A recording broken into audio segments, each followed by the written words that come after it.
మిత్రులారా, మనం కొన్ని రోజులు మన ఆరోగ్య సూత్రాలు, సలహాలు చెప్పుకుందాం.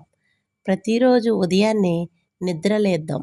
మన పిల్లలకు మన చేతులతో గోరువెచ్చని నీళ్ళు ఒక గ్లాసు ప్రతి ఒక్కరికి ఇద్దాం. మనం కూడా తీసుకుందాం. అలా తీసుకోవడం వల్ల మన జీర్ణ వ్యవస్థ చాలా మెరుగవుతుంది. ఒక 10 నిమిషాలు నడుద్దాం. ఎందుకంటే మన నడక మన ఆరోగ్యానికి ఎంతో అవసరం. ఈ రోజుల్లో మనకి చిన్నప్పటి నుండే అనారోగ్య సమస్యలు ఎక్కువవుతున్నాయి. కాబట్టి మన నడక వల్ల మనకి చాలా ఆరోగ్యమని నిపుణులు చెబుతున్నారు. అందువల్ల మనం ఏం చేద్దామంటే ప్రతిరోజు 10 నిమిషాలు ముందుకు నడుద్దాం.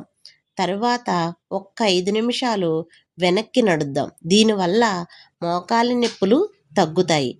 తరువాత ఒక గ్లాసు నీళ్లు తాగి అల్పాహారానికి ముందుగా ఒక తెల్ల నువ్వులు ఒక ఇనుప బాండీలో వేయించి మన ఇంట్లో ఉన్న వారంతా కొంచెం నువ్వులు తీసుకుంటే ఫ్రీ మోషన్ అవుతుంది. కండరాలు గట్టిపడును. మన ఆరోగ్యం ఇంకా బాగుండును. అలాగే మనం ప్రతిరోజు మన చేతులతో ఇంట్లో అల్పాహారం తయారు చేయడానికి ఒక గ్లాసు రాగి జావ కూడా తీసుకుందాం. ఎందుకంటే రాగి జావ వల్ల చాలా ఆరోగ్య ప్రయోజనాలు ఉన్నాయని నిపుణులచే మనకి తెలుస్తుంది. కాబట్టి మనం అందరం ప్రతిరోజు రాగి గ్లాసు తోటి వాటర్ కూడా తీసుకుందాం.